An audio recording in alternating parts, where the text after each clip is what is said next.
Hi everyone, what I thought we'd do today is take a quick look at the Sony Xperia Z. I've had this phone for about a week now, so I've managed to have a good play, find some of the bugs and some of the downsides of this phone, along with whatever the good sides are. When I got it, I opted for the white version, as you can see here. The overall design of it is nice and thin. You know, on the back, the Xperia name, the CE logos and that in a nice mirror finish, and barcode details on the bottom there for the phone details. The only physical buttons on it are your volume rocker and the very large power button here, that, as you can see, isn't right at the top of the phone like it is on some. It is in just the right position to trigger with your thumb. The only thing I don't necessarily like about the white version is that the front panel is completely black. On some of the other models, particularly on the iPhone, you would get a couple of white strips there. I'm not sure what I prefer at the moment, but I'm not sad that I got the white version. Obviously your camera and flash, some form of sensor there, and your front facing camera. Okay, let's just talk about some of the specifications here, because it is quite a powerhouse of a phone. In fact, at the point that I got this handset, it was the highest spec handset that was readily available on the market. It's running Android 4.1 Jelly Bean, and there has been promises from Sony that very soon after launch, so any time now, will be upgradable to 4.2. The processor is a Snapdragon S4 at 1.5 gigahertz. It's got 2 gig of RAM, and the internal storage capacity is 16 gigabytes. It's got the best feature of it is the 5-inch diagonal full 1080p HD screen, which really is a very nice screen, and we'll take a look at that in a second. The rear camera there is 13 megapixel, which at the moment is one of the larger cameras on the smartphone, and it does support full 1080p video recording, which is rather unique. The battery size is 2330 milliamps, so it's not one of the largest of batteries, but as you can see, it is quite a thin and compact phone, so some compromise has to go somewhere, and battery technology unfortunately hasn't kept up with most other technologies. It supports NFC, it's got an FM radio inside it, you know, pretty much everything that you want from a smartphone is in here. One of the other really cool features of this particular handset is that it's marketed as being water resistant.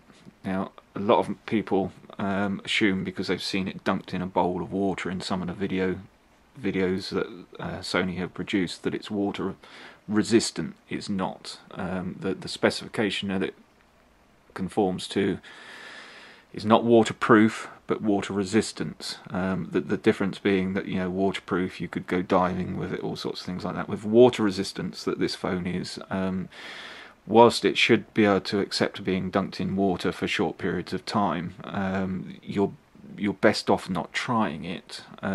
It's really more suited to, you know, if you've got it in your pocket and you get caught out in a rainstorm, or someone pushes you into a fountain, something silly like that, your phone should survive. But if you start dunking it, you may end up with problems.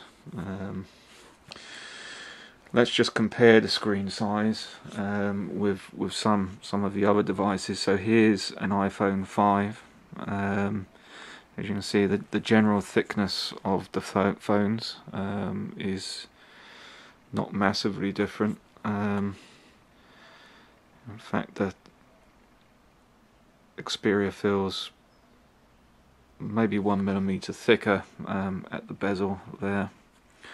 but the biggest difference that you'll see is the overall screen size, and there is, you know, quite a substantial difference there between the two.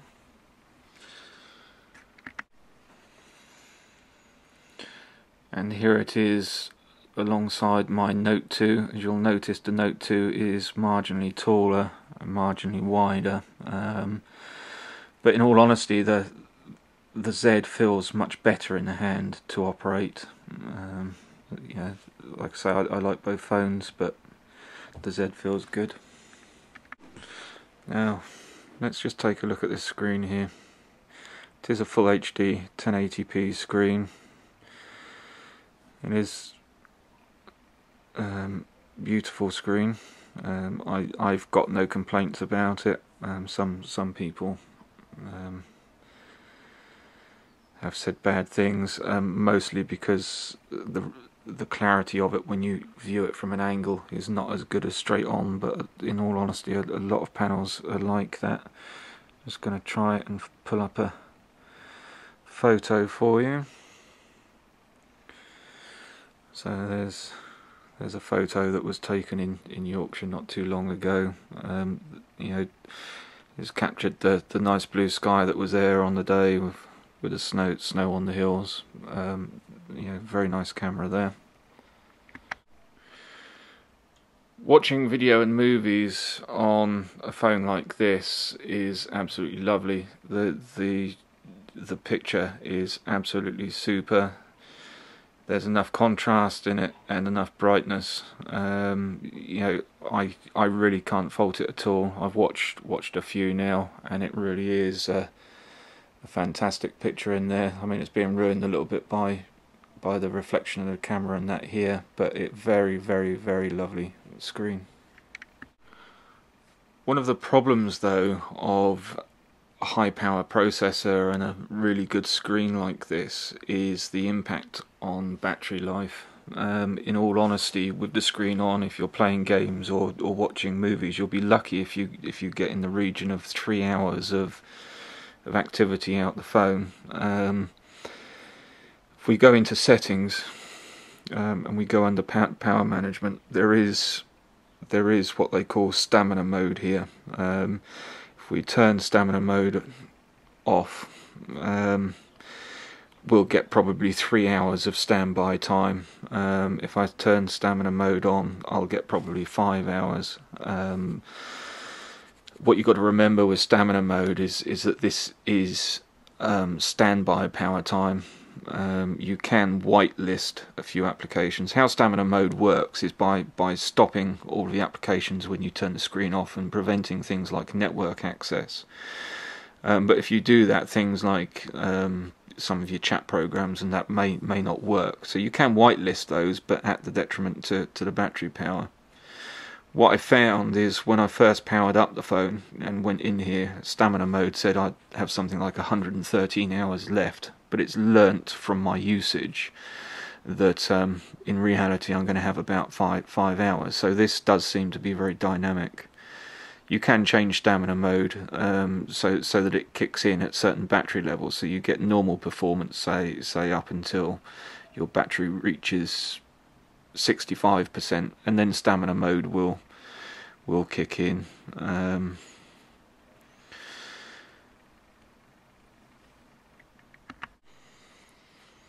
Another thing that's been commented quite a few times about this particular handset is that when it's in use, when you're playing games, if you feel the phone, particularly at the top part, it feels as though it gets very warm.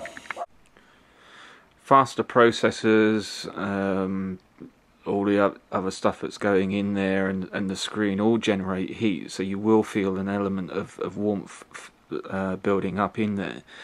In fact, I've got a little temperature readout here of what the battery is, and it's not unusual for that to reach 38 to 40 degrees C, and in all honesty you shouldn't be worrying until that's sort of reaching about 45.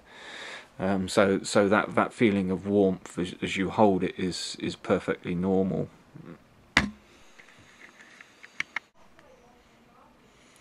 One way to help save some power, particularly whilst you're indoors during the evening and you're just using your phone, would be to dim the screen a little bit. I've got it turned up to 100% here at the moment, so obviously the backlight in this panel is going to be munching a lot of power away.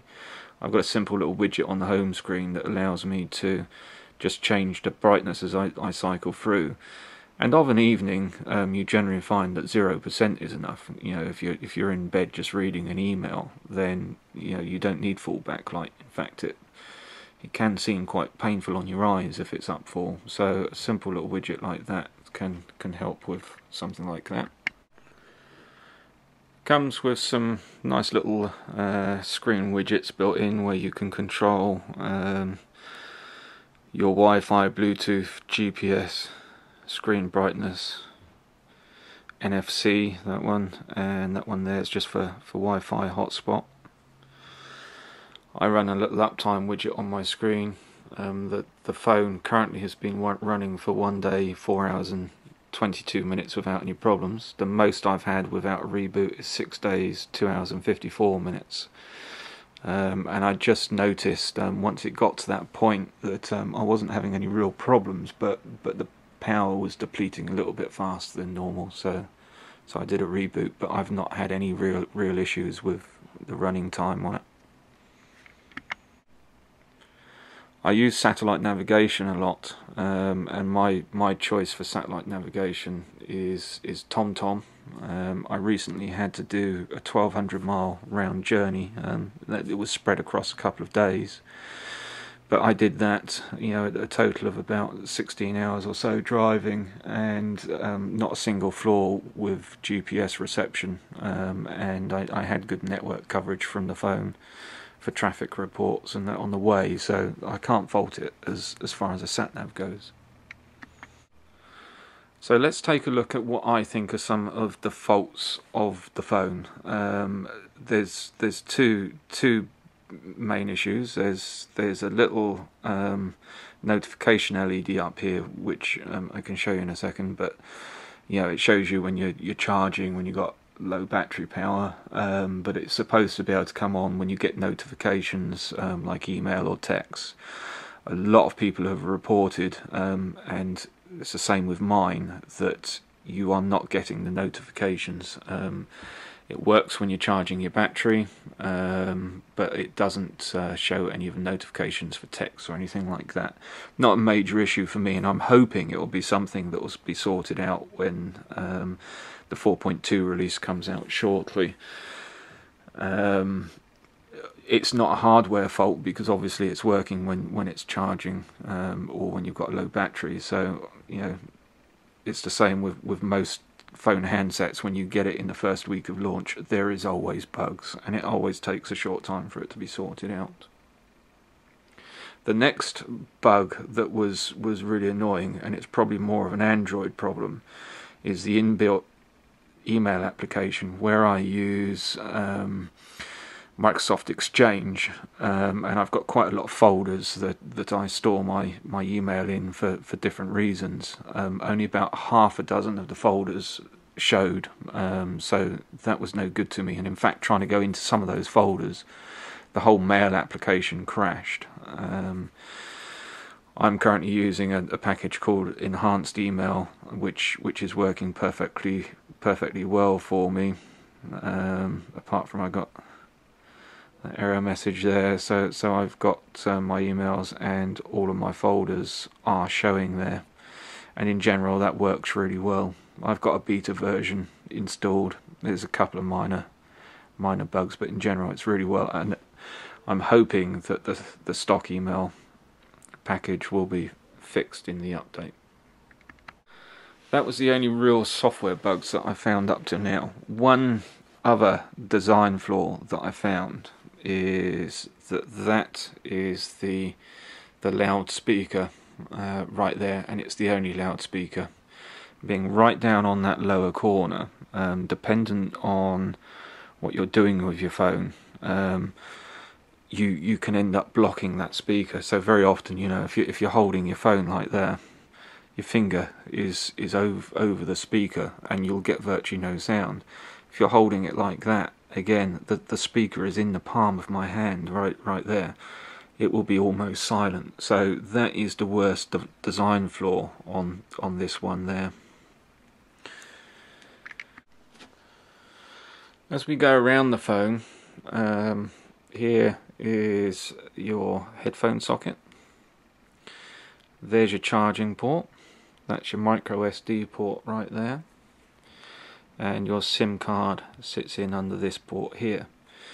Now they've got quite tight fitting flaps on each of the ports. This is to help with the water resistance. If I hook that out, you'll notice that there's the cover. It's got a water O-ring around it to help keep the moisture out. But as I say, your water resistance will depend on that being closed properly.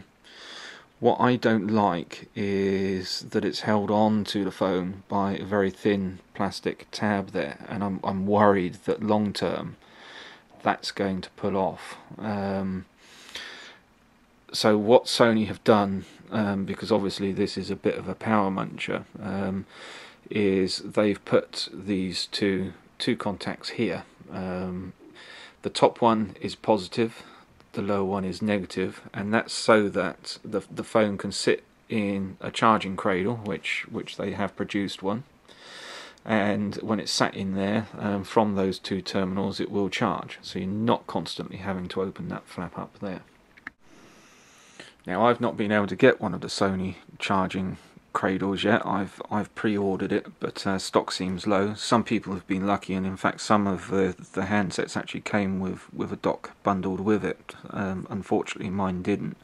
I've had to resort to a homemade temporary solution at the moment, only because I don't want to keep opening that flap up. So here it is. This is my temporary homemade solution. This is the cardboard box that the handset came in. Cable going in the corner. There's the two charging prongs, and I just cut a V in here so that it's easy to get your phone in and lift it out. But by placing the phone in the box, it will automatically start charging, and there's the little notification LED. And you can obviously lift it out, as you can see. That works perfectly well. It's not the neatest of things, but it is saving me from having to open that cover all the time and possibly risk damaging it. And until my genuine Sony dock turns up, that will do the job. The only shame about this is that it's only two contacts, so you can only charge. If they'd made 3 or 4 contacts like they have done on some other handsets, or here's my Nexus 7, it's got four pins on the side. If it had 4 pins, it could sit in the dock. You could have a USB cable in the back, and it could be a charge and sync dock. But unfortunately, this is power only. So if you want to connect it to the computer or connect any other devices to it, you've still got to lift that flap out. Fortunately, you know, with Wi-Fi and Bluetooth and things like that, you can do most of your printing and stuff using Wi-Fi, Bluetooth keyboards. So you know, hopefully you won't have to open that too much. I don't know what it would be like getting a replacement for this flap from Sony, but as you can see, it is quite flimsy there. And then next to it, as I say, the memory card. You see, these are fiddly to get open as well, but okay. So the memory card is sat underneath the flap next to it, and there it is in there. So I wouldn't like to have to open those too often.